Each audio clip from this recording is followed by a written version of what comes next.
Now we come to the fun bit, which is the covering of the outside of the slipcase. So what you're going to need is page 1 of your worksheet with all the workings on it for the various sizes of the pieces of boxboard that you use to make up the slipcase, and page 2.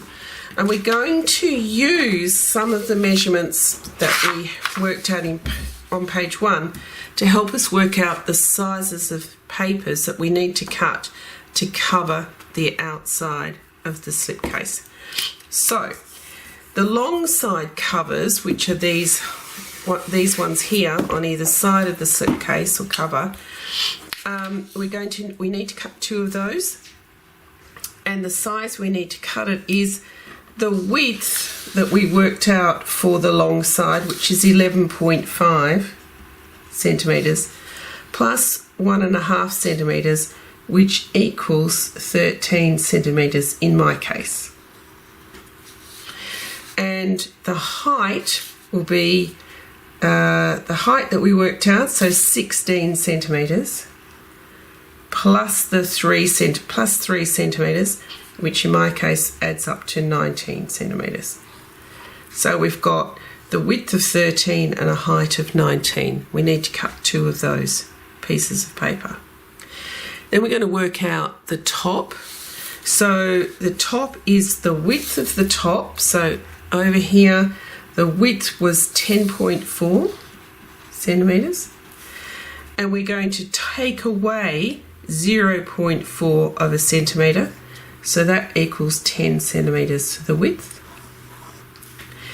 And the height will be the height that we worked out for our top. So that's 11.5 plus that 1.5. So that makes 13 centimeters in my case. And we just need to cut 1 piece of paper to that size. We're going to now work out the back cover, so that's the back of the box. So the width for the back was 10 centimeters, and we need to take away 0.4 of a centimeter, so that equals 9.6 centimeters in my case. And then the height for the back is 16 centimeters. Plus the 1.5, so that equals 17.5 centimeters. And finally the bottom, so the bottom width here was 10.4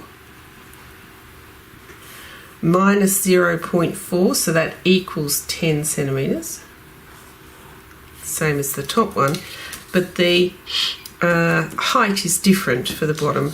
So the bottom is the height, which is 11.5 minus just 0.2 of a centimeter, so that equals 11.3 centimeters. So it's a different size to the top.